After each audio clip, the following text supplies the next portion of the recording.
Ambro nwaanyị nwee property made ya n'afa di m. Agwa 100% made ya n'afa di m. The reason is my reason for me, for my reason is this. Enwere m ike dị n'afa di m, mana di m bebeze ahịa bi m hozi. Anything can happen. Any bush can bomb monkey. Onwe nke eji aka. So made ya n'afa di m maka any bush nwee ike ịmụ monkey echi niile. Mụ na di nsezi okwu. Property man go. Jee kọtụ ana afa di nke ọ dị ọbọz n'afa nke ọ dị akwụ maka tinyere ọkụ akụ mmemme ya ka mmesi wee mee ya bụ anụrụ ndị kịta mụ na di m biri mụzie nwa I can change that thing na nwa m mụrụ n'afa nwa m ọ ya bụ n'afa di m because nwa m ọ bụ gịnị fuchọ nke ọ bụ afọ na-ata kịta n'obodo anọkịta na-arụ ọrụ na-eme ihe na-ebu a meme ya n'afa gịnị n'afọ ụmụ m ka ụmụ m nwee fuchọ. So I've come across quite a number of videos that encourage women to think like men. And I understand where they're coming from in the sense that we know that men generally tend to think for themselves. They're very selfish. They're very transactional. They look for what they will gain from every interaction with women and all that. But women are often not like that. We are very giving. We are very selfless. And at the end of it all, we often get the short end of the stick. I understand where that advice is coming from, and it can be very helpful to follow it. But at the same time, I want you to understand that thinking like a man will not always be the best option for you. You need to know when to put a pause to that and think for yourself. We may use that thinking like a man to begin to come out of patriarchy, but we need to come to a place where we develop a way of thinking for ourselves as women. What do I mean by that? Even though this man is putting himself in a woman's shoes when he says, if I were to be a woman, I wouldn't buy property in my husband's name because anything can happen. There's still a whole lot of issues that are wrong with how he's thinking, and I'm going to break them down. So he was basically saying, if I buy in my husband's name, I can, lose out because let's say there's a divorce or whatever, I'll be at a loss. So, but instead of him to say, I will buy in my name, he said, instead, I will buy in my children's name to give them a better future. So the thing that is wrong with that thought pattern is because it is still disempowering to women. So he's saying, even though you're a woman and you worked hard enough to be able to buy property by yourself, you don't have a name that is worthy enough to put on a property deed. You should give it to your children. And when they're talking about children, it will still be the male children, not the daughters, right? So you see that the misogyny is so deep that even though he's not a woman, he's just trying to put himself in a woman's shoes. He still can't see a woman or he himself as a woman being worthy to have property. So my dear ladies, please buy property, make investments in your own name, because you're worthy of wealth and affluence as a human.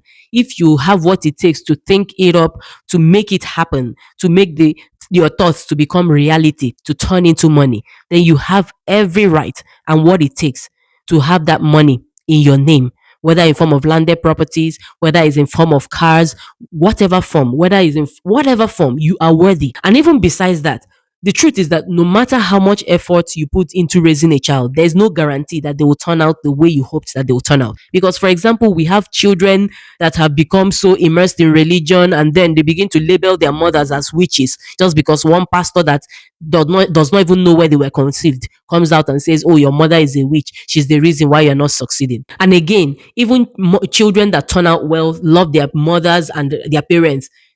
When push comes to shove, if those children have their own families and they don't have enough, they will always often give to their own families first. They are little children. So you putting your money and your wealth in your children's name. What if maybe you need a surgery and your grandchild needs maybe to go to school? Do you think that child will say that your child will say, okay, my child should stay home and stay out of school while my mom will get a surgery? The average child may not do that. So why is it that you're going to work all your life and instead of putting it to yourself to serve as, your backup in your old age, you now go and put it again in the child's name? You ran away from putting it under your husband in case he does stuff to you, but then you still put it under your children. And so let's even say you even buy land and say, okay, I'm going to give my sons and daughters. Your daughters could end up being a male-centered person. And if she ends up falling in love and getting married and she's married to a toxic person, she might end up, trying to do everything to prove her love. And that could include signing the thing over to the man's name to show that, oh, I know I trust him and I know that he trusts me. We trust each other. And even some of those ladies end up being threatened by their husbands. Oh, you have to choose between me and your family. And for the sake of peace, some of those daughters, if they are male-centered, will end up choosing their husband and forgetting about you. They will be so afraid to even talk to you so that they will not be rejected by their husbands.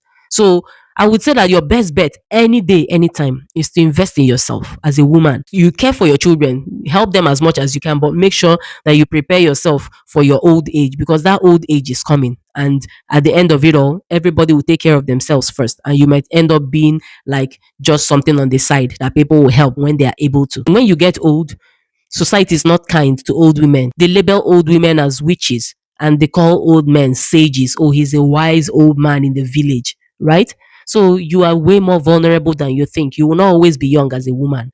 Do not invest or put or buy your properties in your children's name. If you want to buy property in your children's name, do so after you've bought for yourself and you've set yourself up, and it's just your own way of saying, okay, I want to diversify my portfolio. This is an inheritance I'm leaving for my children.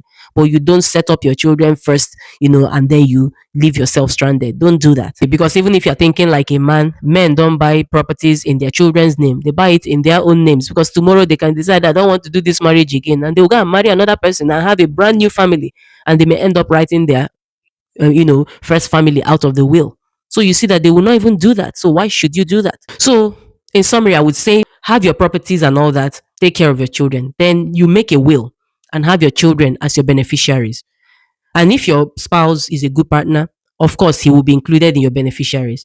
And then when you're stable to an extent, if you want to, you can open separate investment portfolios for those children, like I mentioned earlier, so that you can give them an early advantage in life.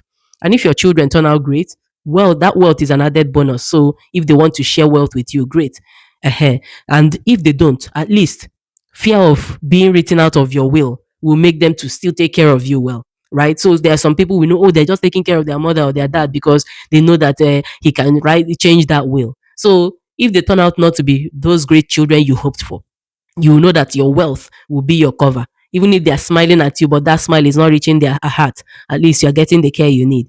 And as a way to bow out, if they were really, really mean kids and you want to get back on them, you can have a change of mind last minute and rewrite that will, right? So I do hope that every one of our children will be worthy of all the efforts we put in them, but we don't put all our eggs in another person's basket. Be wise. The Bible says that money is a defense. Okay, that defense is not only good for the men, it's not only good for your children, it's also good for you as a woman, especially considering the society we live in. It's so unfortunate women are so giving. We pour out our heart, our soul, everything about us. But a lot of times we end up, you know, getting the short end of the stick. So the stories of so many women all over the world should encourage each and every one of you to not just think of now, think of your future, think of your retirement, and make preparations for yourself, no matter how small. Okay? And that's where I will leave it today. Let me know what you think in the comment section.